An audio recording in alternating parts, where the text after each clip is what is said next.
Hi, and welcome to this very special DVD, Real World Magic with Dave Jones. Now, I've been a very good friend of Dave's for over 15 years, and since the first time I ever saw him perform, I've been trying to persuade him to feature some of his material on DVD. Well, finally I've succeeded.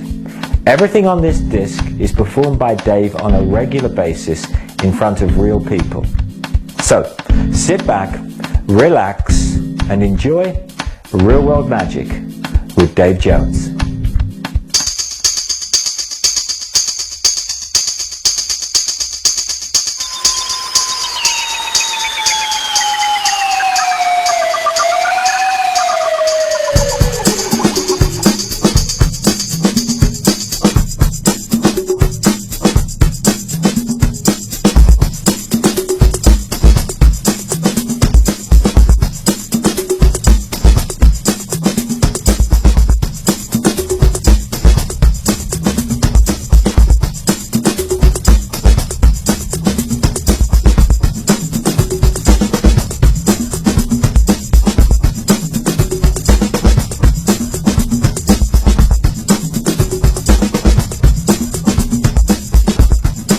I'm very proud of this next effect.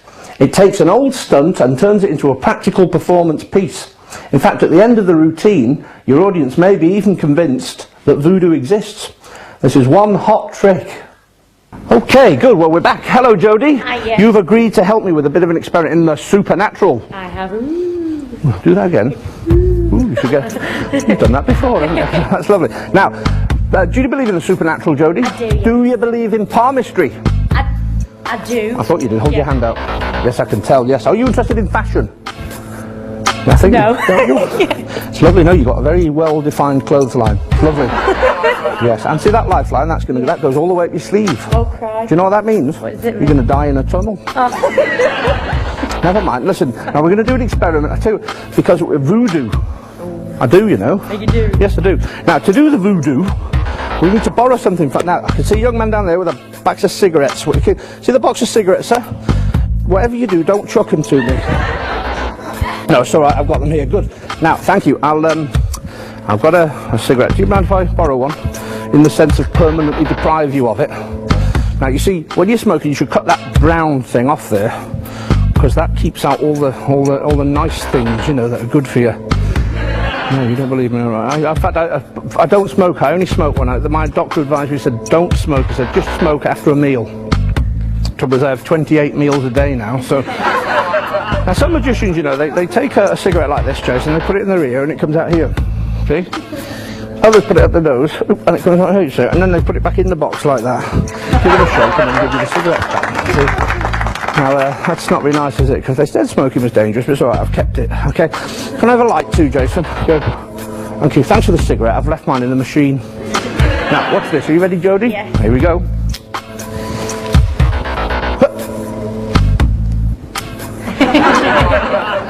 You should definitely get out more, Jodie. Now, tell you what we're going to do. I'm going to light this stuff here. That's lovely, that. Red Indian joke. Oh, you've heard it, have you? Okay, there you go. Have you ever seen a smoke ring? Did you see that smoke ring? That was pretty good, wasn't it, Jodie? Have you seen a square smoke ring? Yeah, go on. Square one, much more difficult. No, okay, fair enough. Now, Jodie, I've got something here. I have got a little piece of silver paper here, Jodie, which I shall tear in two because I've had my vitamin tablets. Now, which one would you like, that one or that one? That one. Okay, I'm going to scrunch that up for you, Jodie. Would you hold your hand up for me? Terrific. I'm going to have that one there. All right. Now, this is what we're going to do, Jodie. Okay, you've got your piece, and I've got my piece. And I have a cigarette as well. Now, what I'm going to do, I'm going to put the cigarette into my hand against the silver paper. I'm then going to transfer the heat from my silver paper to your silver paper. So make a fist around your silver paper, okay? I haven't done it yet, okay? That's how we're going to do it, Jodie. You see, watch this. The cigarette goes in. Now, I'm not feeling any pain here yet. Oh, it's hot. Oh. Did you feel that? Yeah. The funny thing is, would you like to feel mine? Is it soft? Yeah. Not at all? No. Well, I think, Jodie, you deserve a massive round of applause. Thank you very much. Thank you, Jodie. And now the explanation for the Hypno Heat or the Voodoo cigarette trick. To do the trick, you're going to need a few different items. We need an ashtray, a cigarette, which can be borrowed from the audience if you like, 2 pieces of silver paper, and a bottle of this stuff. Now this stuff is Hypno Heat Chemical or Hot Heat Chemical. You can buy it from the magic dealers, and it's a fluid that when you apply it to silver paper, it causes the silver paper to become red hot. In fact, so hot that the spectator can't hold it anymore. So this is how. Now this stuff is a dangerous chemical, so I have invented this thing. It's our old friend the thumb tip, into which I've drilled a hole in the thumb tip part here and packed a sponge ball into it. What we're going to do is we're going to soak the sponge ball in the chemical. I won't do it now, but we would take the Hypno Heat chemical, soak the sponge ball in the chemical, and leave it there ready for the show. Now in the end of this thumb tip we have another smaller cut down thumb tip here. That fits in the end of the larger thumb tip, and it does 2 things. It keeps your thumb separate from the chemical on the sponge ball, and it also enables us later on to do the cigarette part of the trick. So this is what happens. The first thing we do is we borrow or light a cigarette. It's lit and it's placed into the ashtray for later on. Now as we go for the silver paper, we load onto the thumb the gimmick. The spectator chooses which piece of silver paper he would like, depending on which one he chooses. If he chooses this piece, we just rub the chemical onto the silver paper using the gimmick, and we fold it up so that the chemical goes on the inside of the silver paper. That's placed in his fist. Now we do the same with our piece, but we don't put the chemical on, and we're going to pick up the cigarette between the first and second fingers of the left hand, and we ditch the ashtray with the right hand. When we ditch the ashtray in our cabaret box or whatever, we're going to unload the outer part of the thumb tip here and leave that behind. That leaves us with this tiny small thumb tip on. Now the Hypno Heat chemical that the spectator is holding on the silver paper there is now working its magic. That piece of paper is gradually getting hotter and hotter. So what we're going to do is we're going to pick up this cigarette here from between the first and second fingers of the left hand with the first and second fingers of the right hand, but at the same time we're going to load the gimmick, the small thumb tip, into the hand here, and then we place the lit cigarette into the hand. Now that by right should be burning you, but apparently you manage with mystic power to transfer the heat from your hand to the spectator's hand. Eventually the silver paper in his hand will become so hot he has to drop it. Now the minute that happens, we're going to pick up the cigarette from the left fist, steal the gimmick back on the thumb, and hand our piece of silver paper to the spectator. When he handles it, he'll find that piece of silver paper totally cold. We've apparently transferred the heat from our piece of silver paper into his piece of silver paper, and that concludes the effect.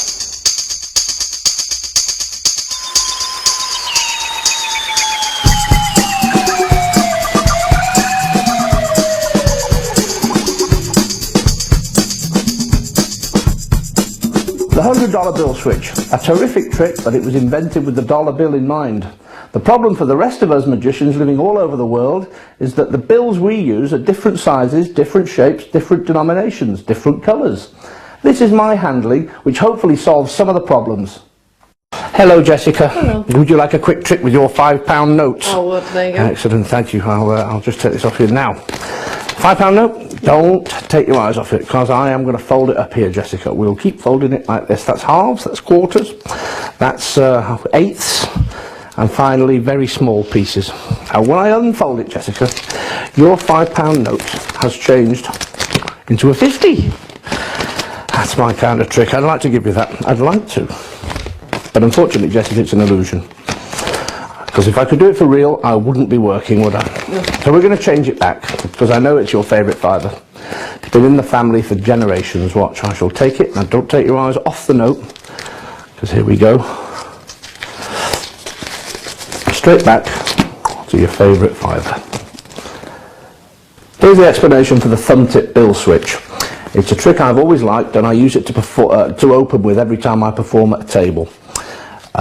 You're going to need 2 banknotes, a £5 note and a £50 note. Now I have tried it with different combinations, £5 notes and tenors, £5 notes and £20 notes, but the £5 note to 50 has the most impact, believe me.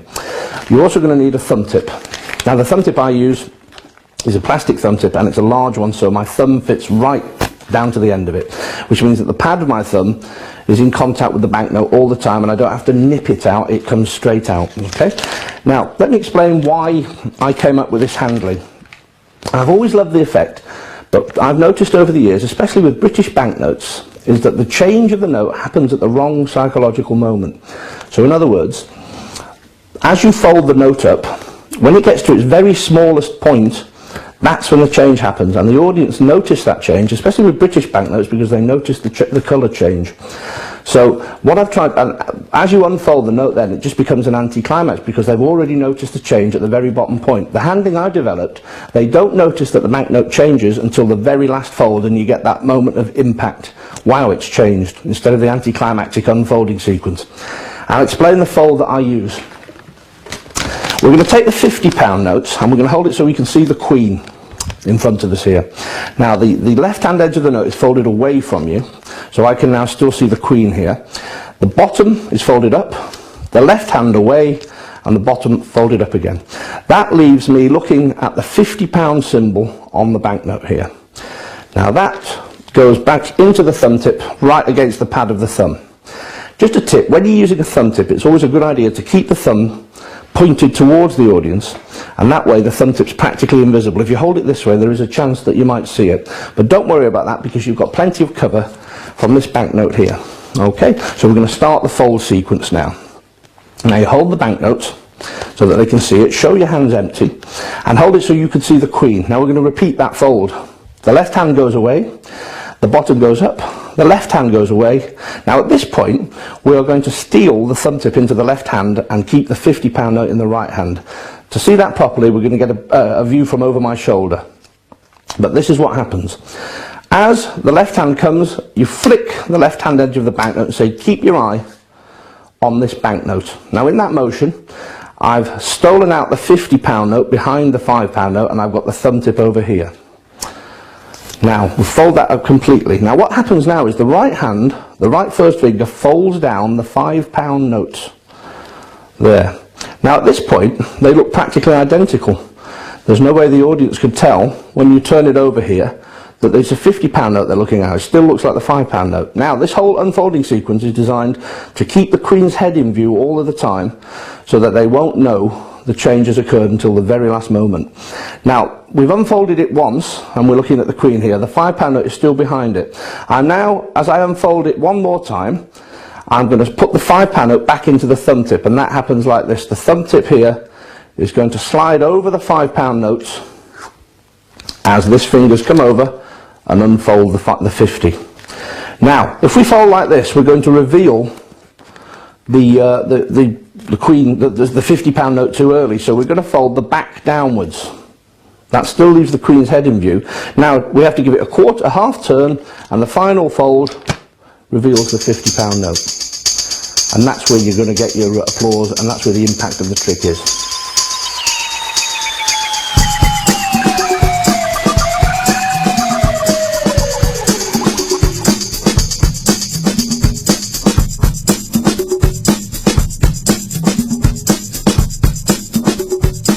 Have you ever wanted to do the Himba linking finger rings routine without all the fumbling? Well, now you can. Watch this. Now, have you all got a ring? Because we're going to do something very special with your finger ring. So, can I borrow yours, Jason? Can I have a look at it?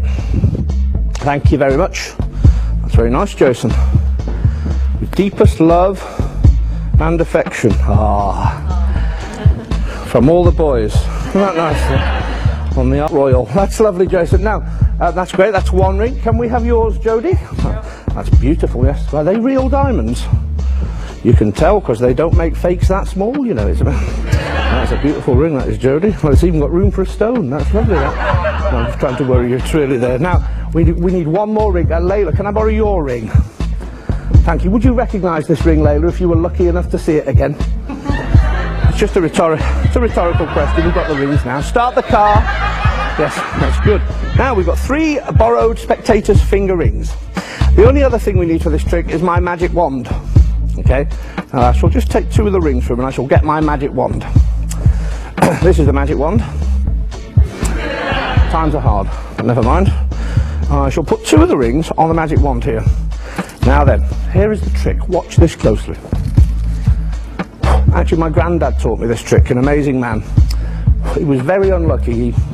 He replaced every single window in his whole house, and then he found out he got a crack in his glasses. On his deathbed, he confessed to robbing 3 banks and 2 post offices, and then he got better, which is a bit of a shame. Now watch this closely. 2 of the rings are joined together. Now we better get them checked out here, so let's have a little look here. Whose are they? Oh, well, I recognise that one there. Jodie, do me a favour. Can you see your ring there? Yeah, I can. Is it there? Is that your ring? Yeah. It's joined together.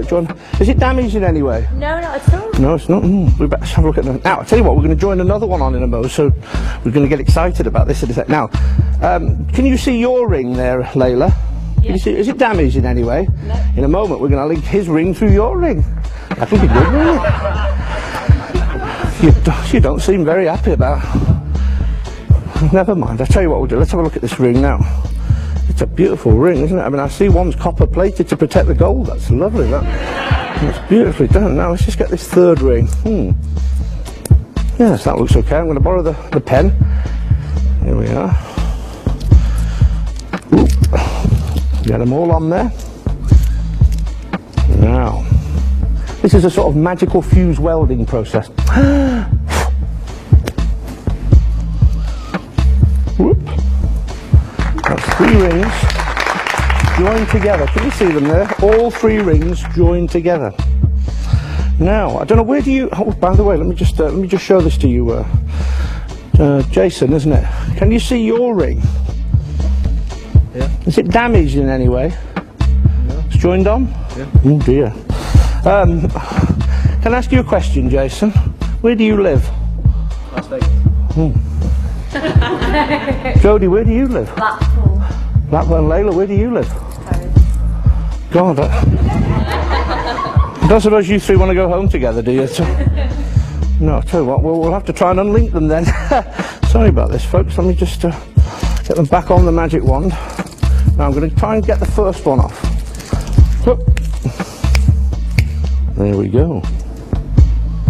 That's the first one off. That's the first one. Now, I think that one is your ring, Layla. Is that okay? Thank you. Is it unharmed?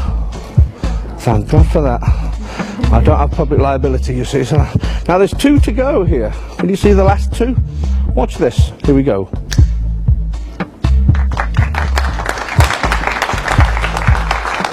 Jason, is that yours? Yep. Damaged in any way? Well, that only leaves this one. Jodie, if that is your ring, all 3 rings have been undamaged. You'll all get a nice round of applause. Is that the ring? Thank you.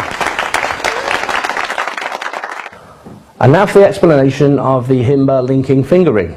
To do the trick, you're going to need a Himba linking finger ring.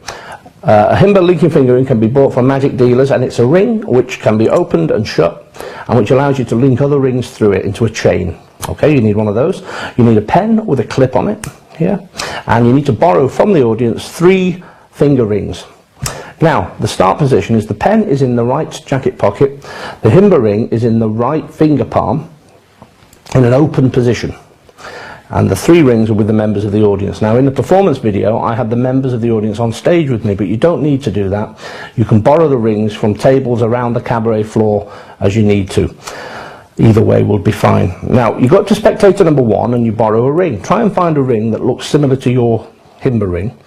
And the first thing we're going to do is switch this straight out. So I place that into a thumb palm here, and I put the Himba ring onto my first finger of my left hand in an open position again, okay? Now we're going to take spectator number 2's ring and put that on your second finger, and finally spectator number 3's ring and put that, pardon me, on the 3rd finger. Okay? Now we're going to ditch this ring, which is spectator number 1's ring, as we go for a pen. So we go for the pen in the right jacket pocket. Now watch how clean this link is. I take spectator 2's ring, I link it straight through the Himba, and I close the Himba and drop that into my palm. Okay? Now at this point, I can put the rings onto the pen and the audience think they're unlinked. But when I clip my fingers, that's the magic moment where 2 of the rings end up linked. Now, we're going to show these to two of the audience members who have loaned us the ring, and we're going to give the impression that those two members have looked at their rings in the chain. That's not the case though. We go to spectator number 2, whose ring is down here. This is genuinely spectator number 2's ring linked to your Himba. So you can go to spectator 2 and you could say to him, can you see your ring in the chain? And he says yes. Is it damaged in any way? No. And that's definitely your ring, so he's confirmed his ring is there. Now we're going to go to spectator number 3, who owns this ring, and we're going to apparently say the same things. We go to spectator 3 and we say, can you see your ring? Now I'm doing this with my fingers here, and it's held in close proximity to the chain of 2, so spectator number 3 says, yes, I can see my ring. And he says, is it damaged in any way? And he says, no, it's not at all. And are the rings linked? And he says, yes. Apparently, he's seen his own ring in the chain. The whole audience, however, thinks that his ring is in the chain, but he, of course, is just replying honestly to your questions, that he can see his ring on your finger. Now, to appease him, you say something like, in a moment, we're going to link all 3 rings together. So he thinks, possibly, oh, well, it's not linked yet, but it's going to be in a moment, so he won't say anything. Now, we're going to just position the Himba ring here so it's ready to open again. So I've opened that now, and I'm going to go back into the pocket with the right pocket here with the pen, and as I put it away, I'm going to steal out spectator number 1's ring, which we put in there earlier. Now, spectator number 3's ring is taken, and it's placed into a thumb palm, and spectator number 1's ring is linked onto the chain and dropped into your hand. Now, what happens now is the pen comes out of the jacket pocket again, and we ditch spectator number 3's ring in the pocket. This pen is now pushed through all of these 3 rings and held up. Another magic moment, and we can now show that 3 rings are linked together in a chain. Now we can go up to spectator number 1, whose ring is now here, and we can say the same 3 things to him. Can you see the rings are linked? He says yes. Can you see your ring? He says no. Is your ring damaged? He says yes. He says, is your ring damaged in any way? He says no.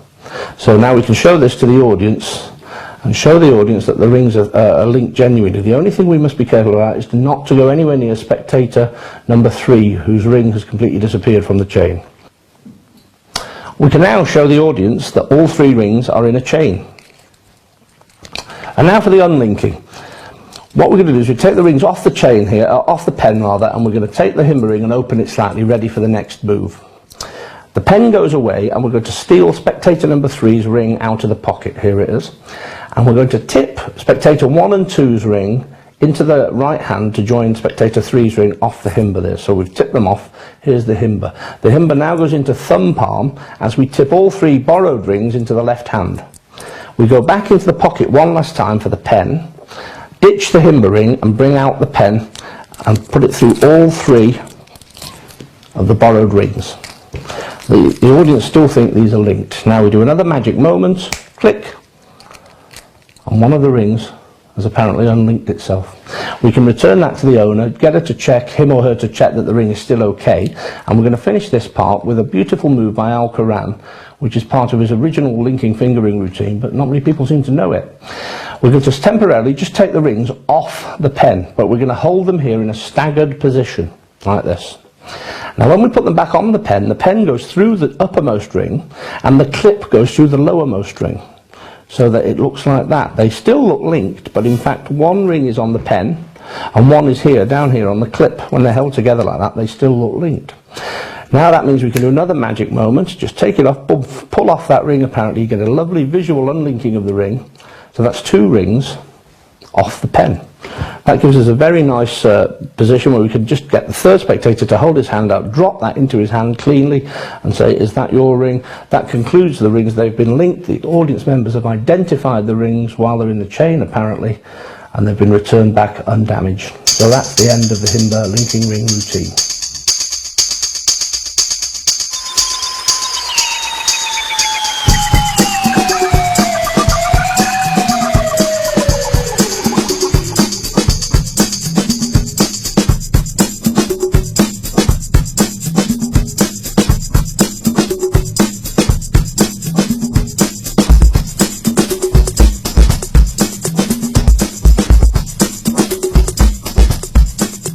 Here's a bonus trick with a pack of cards and a credit card that you can do anytime, anywhere.